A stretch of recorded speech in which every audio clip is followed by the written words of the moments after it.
the first 30 minutes or so were great. I'm trying to pinpoint when the turning point was for me. And off the top of my head, I want to say it was when Bond fought not Jaws, but the other henchman. I thought that fight scene was really weak. I don't know if it was just lame fight choreography or what, but it's like we that talked about fight last scene time rubbed with me just wrong. Roger Moore is a little older, so they're just the Yeah. fight scenes aren't like badass Marvel, Daniel Craig.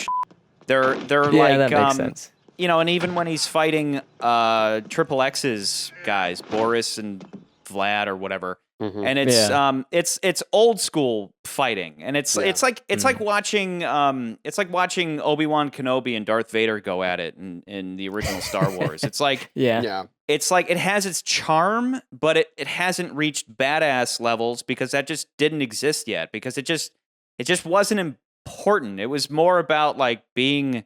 Like, Bond was more suave than he was, like, now Daniel Craig, it's like, now you have to have a six-pack and be, like, fucking jacked, like, you got to be a UFC fighter now versus, like, just being able to just brawl or whatever. That also goes along with, I think, what we'll run into in these films, and I think it'll make it harder to figure out where we want to place them, is because, story aside, right, like, things like the MPAA start coming up where you now have rating systems, so you can get away with more stuff as far as what you're writing. Also, technology. This movie has titties. Technology gets better. We'll talk about titties in just a second, Charlie. Technology gets better, and so you get smaller cameras. You get cameras that can shoot in better low light situations, and so you can get these much more choreographed action scenes like John Woo and things later down the line. But at this point, you have these bigger cameras, especially if you want wider formats, like they're giant 70 millimeter cameras. It makes it hard to do all that stuff in, and it's like stage in a 12-hour day. It's literally too. like the type of fighting you'd have on a stage. But we've had other great fight scenes in previous Bond movies, even like Dr.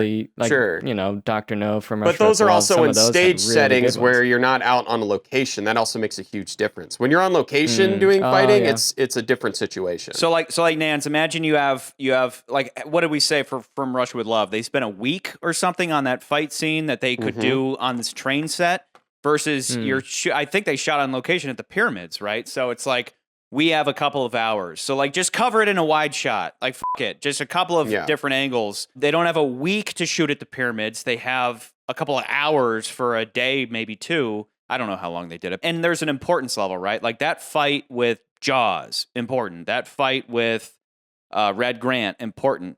A fight with just a couple of dudes, or like the not the muscle, but like the muscles muscle, Sandor, right? Sandor. That was his makes name. sense. Whereas, like with Marvel today, every single fight is badass, right? Yeah. Or like with Bond movies today, every single fight is badass because they probably just have more time and resources now. Nowadays, Triple X would be like Black Widow. She would be just kicking ass, and you can do that. Well, she's a secret agent, so cameras you would kind and of editing. expect it. Yeah. But what I'm saying is that now through editing, you can make Scarlett Johansson look like a fucking badass, right? That's how you do that. Yeah. She's not picking somebody up and spinning them around like Bane. You make her look badass by cut over here, and you make and through sound you make it look fucking badass. Whereas with these movies, they're like, again, I can only point to Obi-Wan and Darth Vader, where it's just like it's somewhat primitive, and they're like, yeah, whatever, like it worked for the time, but anyway. I mean, and I'm not saying that fight scene killed the movie. I'm just saying in terms of where in the movie I started to get, I don't know, bored or something. Well, let's rewind 2 minutes to where that scene just doesn't really make that much sense. So Bond has just got to Egypt. He meets with his contact, who then hooks him up with a babe, which is like a fun little scene where he's like, "Are you sure you didn't want to stay and bang my harem?" He shows up to Cairo and he goes to meet Fakesh, and Fakesh is gone, and there's like an assistant there, and you see Sandor is there waiting for Bond. You assume it's Fakesh's assistant, and why not? We've never seen this woman, so she probably is. She clearly knows about Sandor, and she's kind of purposely distracting Bond. Yeah. That scene is vague, so you can. It's kind of like whatever. Like I'm willing to be like whatever. But at the same time, when you scrutinize that scene, it really just doesn't make any sense. Like, is this chick a Stromberg person? Is she there with Sandor? Did Sandor say like, bitch, there's a guy coming and like you're gonna distract him with your pussy and then you're gonna bang him, and while you're banging him I'm gonna shoot him in the face. But like the scene also kind of comes across the same way as the death of Fiona, remember? Yeah. Like the gun I behind got the same curtain. vibe. He doesn't even have a rifle. He has a pistol from like a mile away, and he's gonna just shoot in the general direction of Bond and this woman, and like he could have easily shot the woman. Oh wait, he did, in the same way that Bond whipped Fiona. A discussion that we've kind of pussyfooted around but haven't exactly had yet, which is like the mechanics of Bond's seduction. We've talked about how it's feasible that Bond can seduce a woman in 5 seconds.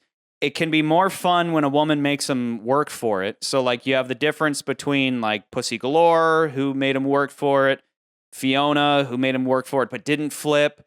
Well, Fiona did not make him work for it, but then, didn't flip like Pussy Galore did. Miss Anders didn't flip immediately to Bond. But like with this chick, she falls in love with him in like 30 seconds after one kiss, to where she's willing to sacrifice her life. No! Yeah, it's an odd scene. Yeah. Like that whole scene is very odd. Now, does it break the movie? Not necessarily, but like under scrutiny, that scene is saved by one thing. The fight with Sandor is saved by one thing, and that's where Bond's like, "Where's Peckish? Where's Peckish? Pyramids!" I love that shit. Like, he just murders the guy with no regard. I love it. That's Bond as hell. But everything up until that moment is just kind of...